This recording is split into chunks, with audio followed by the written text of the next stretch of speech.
For the Capitol was filled to the brim this week for a controversial abortion bill. It would charge women with murder if they have the procedure. Atlanta News First political reporter Doug Reardon is at the Capitol. And Doug, that meeting lasted for hours today. It was as packed of a hearing as I have ever seen here in this building. We had over 2 hours of testimony.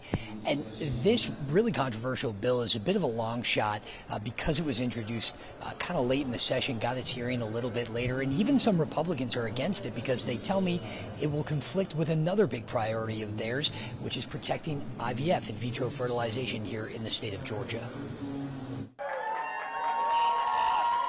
At a committee hearing so packed, not everyone could fit in the room. Lawmakers debated a bill that would completely ban and criminalize abortion in Georgia. Tens of thousands of babies made in the image of God continue to be murdered in our state every year. Sponsored by Republican State Representative Emery Donahue, it would grant personhood to fetuses and charge mothers with murder for having the procedure. There is no exception, tell me if I'm right or wrong, for rape or incest in this bill. Is that accurate?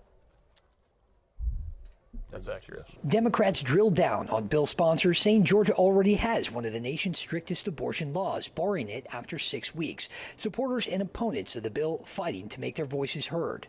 There is a difference between an embryo and a baby, and this bill seeks nothing but punishment. I mean, if you kill a child, I think murder charges, by definition, appropriate. Because this is your body, and we have autonomy over our own bodies. Lawmakers also had concerns that the controversial abortion bill would conflict with another piece of legislation this session, one protecting in vitro fertilization in Georgia law. That measure passed the Senate Thursday and is expected to breeze through the House as early as tomorrow, where the original version already passed unanimously last month. This is in law now. In vitro fertilization is in law in the state of Georgia. There's no conflict here. The IVF bill's House sponsor, Lehman Franklin, and his wife used IVF to get pregnant. He said no matter what happens with abortion in Georgia, IVF will be protected. We wanted to codify it, make it go through, and then in the future we can have all the debate we want for it. And I welcome that.